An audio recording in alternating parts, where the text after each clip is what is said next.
Угольный разрез Нерюнгринский, что в Южной Якутии в зоне Байкало-Амурской магистрали, наращивает мощности.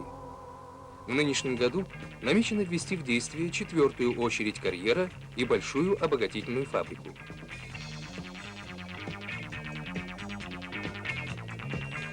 Но уже сегодня весома отдача горняков. С начала пятилетки они добыли более 1 миллиона тонн угля сверхплана. Здесь были опробованы новые экскаваторы Уралмашзавода. Их создатели внесли в конструкцию изменения, учтя пожелания угледобытчиков. Немало технических предложений внес Виктор Александрович Егоров.